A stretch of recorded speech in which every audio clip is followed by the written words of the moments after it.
गुज़श्ता माह के आखिर में फ़िलिपाइन में पैदा होने वाली एक बच्ची को इस दुनिया में खुशामदीद कहा गया, जिसके साथ ही दुनिया की आबादी अलामती तौर पर 7 अरब हो गई। आलमी बैंक के ओहदेदार मिकाल रुकोत्स्की कहते हैं कि 7 अरब का मतलब है कि अब हमें आबादी के मसले से निमटने के लिए कई शोबों में काम करना होगा। मेरा ख्याल है कि इस कहानी का लब्बे लुबाब ये है कि सरकारी पॉलिसियों में सनफी मसावत, सेहत आमा और बुनियादी ज़रूरियात के लिए वसाइल फराहम करने के बारे में संजीदगी अपनानी होगी। दुनिया भर में बेशुमार मसाइल आबादी में इजाफे से जुड़े हुए हैं। गरीब और पसमानदा ममालिक इन मसाइल से ज़्यादा मुतासिर हैं। इन्हीं में से एक बढ़ती हुई आबादी को खुराक की फराहमी है। 40-50 साल पहले खदशात थे कि आबादी में इजाफे से खुराक में कमी आएगी, मगर दिलचस्प बात यह है कि ऐसा नहीं हुआ।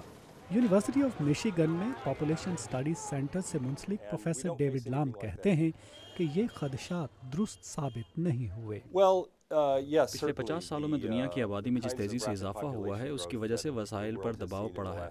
1960 और 1999 के दरमियान दुनिया की आबादी 3 अरब से 6 अरब हुई। इंसानी तारीख में ऐसा पहले कभी नहीं हुआ और ना फिर कभी होगा। इसकी वजह से बहुत से चैलेंजेस पैदा हुए, मगर हमने काफ़ी अच्छी तरह से सूरत हाल का मुकाबला किया। 60 की दिहाई में तशवीश थी कि खुराक की पैदावार में कमी आएगी, मगर हकीकत यह है कि खुराक की पैदावार आबादी में इजाफे की शरह से ज़्यादा रही है।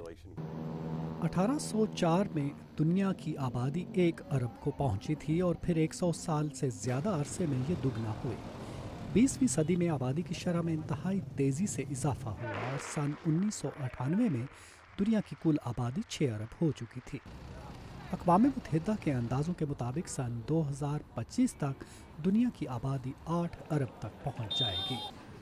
ज़राई अबलाग और मेडिकल साइंस में तरक्की और तालीम की वजह से तरक्की याफ्ता ममालिक में आबादी के मसले पर काबू तो पा लिया गया, मगर कई अशरों के बाद इसका एक नतीजा ये निकला है कि कुछ ममालिक में आबादी में कमी आ रही है और बूढ़े अफराद की आबादी दूसरे तबकों के मुकाबले में ज़्यादा हो रही है।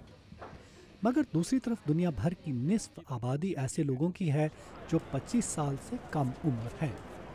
गरीब ममालिक में आबादी पर कंट्रोल आसान नहीं। आबादी से मुतल्लिक अक़वाम मुत्तहिदा के इदारे यूनाइटेड नेशंस पॉपुलेशन फ़ंड के होज़े मिगल गज़मन कहते हैं कि इसकी एक वजह इन ममालिक में ख़वातीन के लिए सेहत की सहूलतों का ना होना है।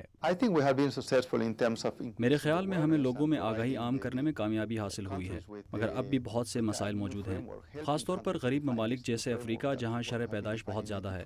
इन ममालिक को अपनी ज़रूरियात पूरी करने में सख्त मुश्किलात का सामना है, जहाँ नौजवान ज़्यादा बड़ी तादाद में तालीम हासिल करेंगे और रोज़गार तलाश करेंगे। इन ममालिक को अपने हालात के मुताबिक मसाइल को हल करने की ज़रूरत होगी। माहिरीन कहते हैं कि गुज़श्ता माह पैदा होने वाले बच्चे शायद पैदाइश के इब्तदाई चंद हफ्ते तो कामयाबी से गुजार लेंगे, मगर उनका सेहतमंद ज़िंदगी का सफ़र बेशुमार रुकावटों से पुर साबित होगा। माहिरीन का ख्याल है कि कुछ तरक्की पजीर ममालिक में गैर मुस्तहकम सियासी निज़ामों की बिना पर वहाँ आबादी से मुतालिक मामलात को तरजीह नहीं दी जाती, और इसी तरह कुछ ममालिक में आबादी पर कंट्रोल के लिए पॉलिसी साजी में रवायती और मजहबी नज़रियात आड़े आते हैं। ऐसे में तालीम और तिबी सहूलतों में सरमायाकारी ही बेहतरीन हल साबित हो सकती है। नदीम याकूब, उर्दू VOA, वाशिंगटन।